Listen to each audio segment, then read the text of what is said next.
Hello, this is my demo for application 6 regarding creating a real-time system for our dream company.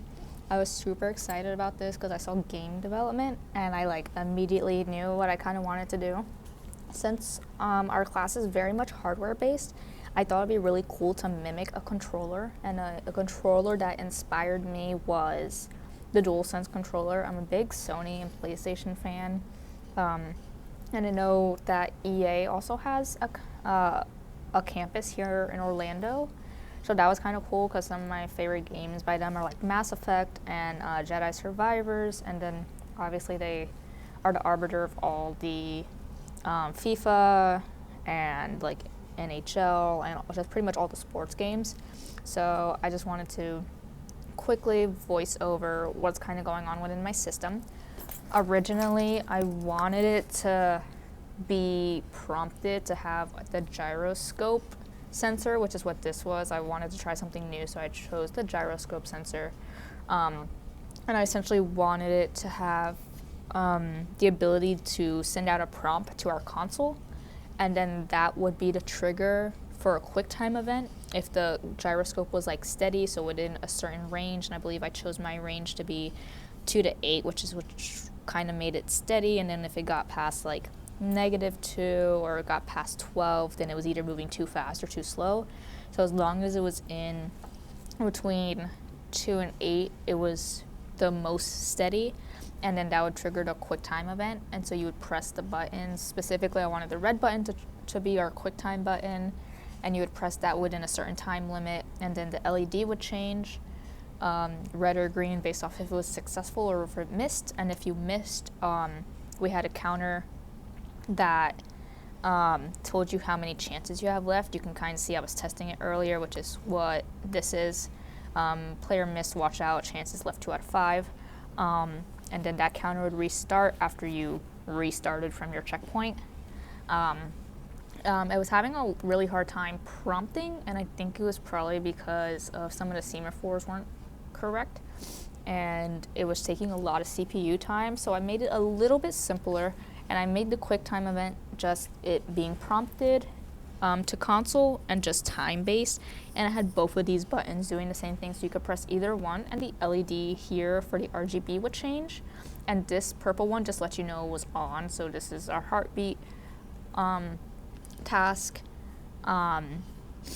and I made sure we had event successes, event misses, for like RGB colors, and I just went through all this to make sure we had the proper heartbeat task with the correct ticks, our ISR button tasks, because it's the most important one, so we have an interrupt. Here is our complete buttons task, which actually have the prompts, the counters, and the input, so the read and the write for the buttons.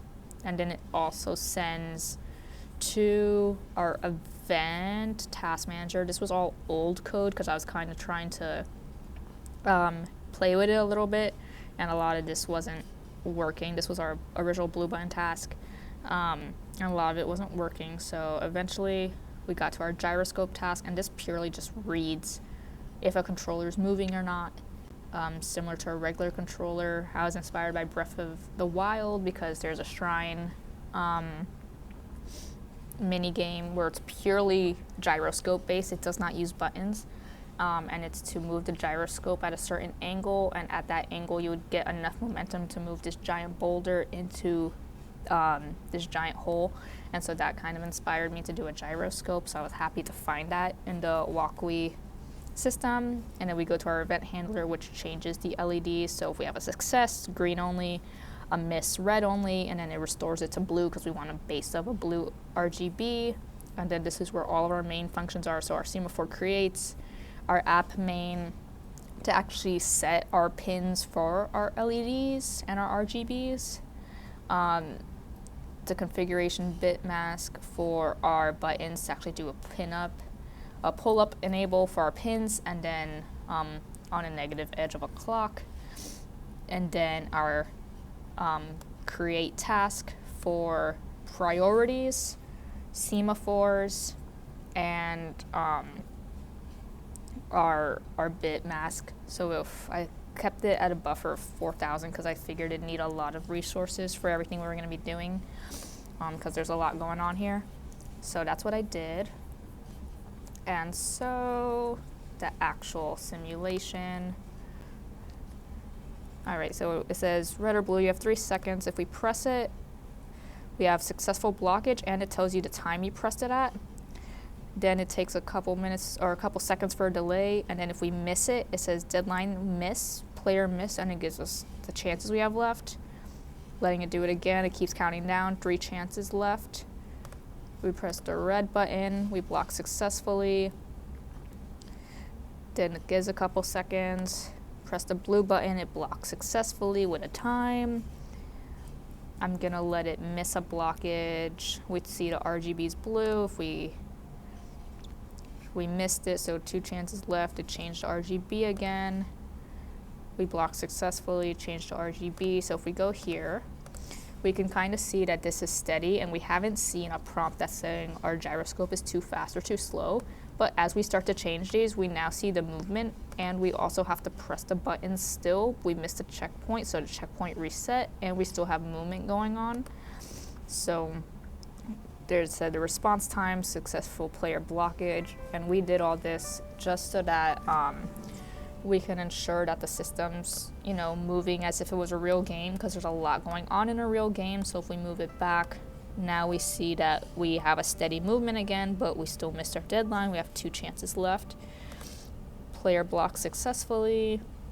We could go back here, we could change D, and now we have movement too slow. If we go on this end, movement too fast. If we go to center,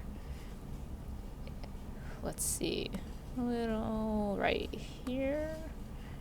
Checkpoint reset. Now we have steady movement. We can do the buttons again, and everything's functioning as it should. So that's pretty much how my system's working, and I just got really inspired by how real life game controllers work and how real life games work, and how they kind of write to the controller and write based off of the system that they're playing on. But yeah, this project was super fun, and that was a demonstration of my my system.